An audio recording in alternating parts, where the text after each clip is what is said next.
शहरातील मुख्य जालना रोडवरील मोडा नाका उड्डाणपुलावर रात्रीच्या सुमारास भीषण अपघात झाला। या अपघातात 2 जणांचा मृत्यू झाला तर एका गर्भवती महिलेच्या पोटातील 7 महिन्याचे बाळही दगावले। पोलिसांनी कार चालकाला अटक केली आहे। पोलीस निरीक्षक सचिन कुंभार यांच्या माहितीप्रमाणे मोडा नाका उड्डाणपुलावर मध्यरात्री सुसाट कारने रिक्षाला मागून जोरदार धडक दिली। यामध्ये 21 वर्षीय अत्तर रजा व 5 वर्षीय जोहरा बानू या मामा भाचीचा मृत्यू झाला। तसेच गंभीर जखमी झालेल्या गर्भवती महिलेच्या आलेला अहमद रजा गर्भातील 7 महिन्याचे बाळही अपघातात मृत झाले। पोस्ट जवाहरनगर हद्दीमध्ये मोंडा नाका येथे 12 वाजण्याच्या सुमारास एक ऑटो रिक्षामध्ये प्रवासी जालना रोडने जालन्याकडून क्रांती चौकच्या दिशेने जात होते। ते जात असताना रिक्षा ही मोंडा नाका ब्रिजवर पोहोचली असता पाठीमागून एक किया शेल्टर्स गाडीने येऊन त्यांना जोरदार धडक दिली। त्या धडकेमध्ये एक रिक्षामधला इसम 19 वर्षाचा तो ब्रिजच्या वरून खाली पडला व त्यामध्ये तो मयत झालेला आहे। त्या रिक्षामध्ये असलेल्या प्रवाशीपैकी एक 5 वर्षाची मुलगी सुद्धा त्यामध्ये मयत झालेली आहे। इतर जे जखमी आहेत 5 ते 6 लोक जखमी आहेत, त्यांना तात्काळ एमजीएम हॉस्पिटलमध्ये घेऊन गेले। तिथे गेल्यानंतर एक महिला आहे, ती 7 ते 8 महिन्याची गरोदर होती। तिचे बाळ सुद्धा पोटात मयत झाल्याचे डॉक्टरांनी सांगितले। बाकीच्या जे जखमी आहेत त्यांच्यावर एमजीएम हॉस्पिटल येथे उपचार सुरू आहेत। सदरची घटना घडल्यानंतर जो साक्षीदार आहे त्या रिक्षामध्ये होतो त्याची तब्येत ठीक होती। तो आणि त्याचे इतर नातेवाईक 40 ते 50 नातेवाईक पोलीस स्टेशनला आले।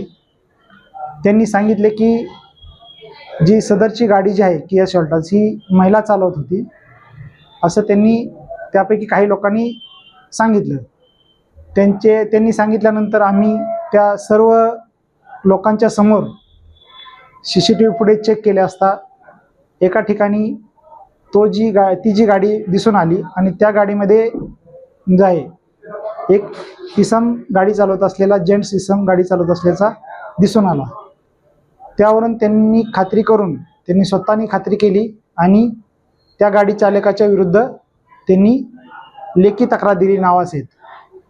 त्यामध्ये जो गाडी चालक आहे कश्यप विनोद पटेल वय 33 वर्ष राहणार कुशलनगर यास ताब्यात घेऊन त्याची वैद्यकीय तपासणी केली तर तो नशेमध्ये नसल्याचे डॉक्टरांनी लिहून दिले आहे। त्यानंतर यांनी दिलेल्या तक्रारीवरून त्याला अरेस्ट करून माननीय न्यायालयात हजर केले आणि त्याला आजपर्यंत पोलीस कस्टडी रिमांड मंजूर केलेली आहे।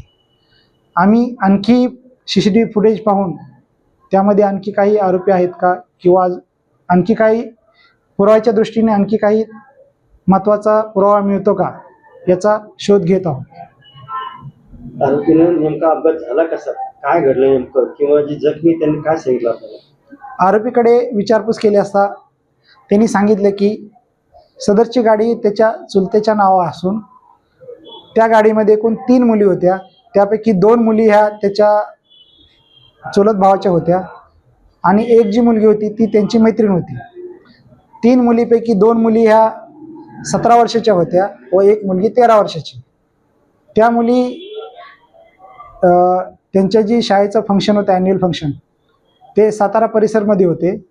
ते फंक्शन संपल्यानंतर जो गाडी चालक कश्यप पटेल व त्या 3 मुली किया शेल्टर्स गाडीमध्ये बसून लॉंग ड्राईव्हसाठी ते जालटा फाटा केम्ब्रिज या मार्गे गेलेले होते असं सांगितले आणि परत घरी जाण्यासाठी येत असताना जी त्याच्यातील जे मुलींची मैत्रीण होती क्लासमेट ती क्रांती चौक पोलीस स्टेशनच्या हद्दीत राहत असल्याने ते त्यांना सोडण्यासाठी मोंडा नाका ब्रिजवर जात असताना तो अपघात झालेला आहे।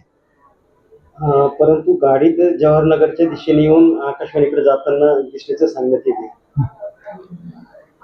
ज्यावेळेस आम्ही त्याला विचारपूस केली, आरोपीकडे चौकशी केली किंवा साक्षीदार त्या मुली आहेत त्यांच्याकडे चौकशी केली असता त्यांनी सांगितलं की त्या जी चालक आहेत त्याला वाटलं की ती मुलगी ही त्रिमूर्ती चौकाच्या परिसरात राहत आहे म्हणून त्यांनी ती गाडी त्रिमूर्ती चौकाच्या दिशेने घेतली होती।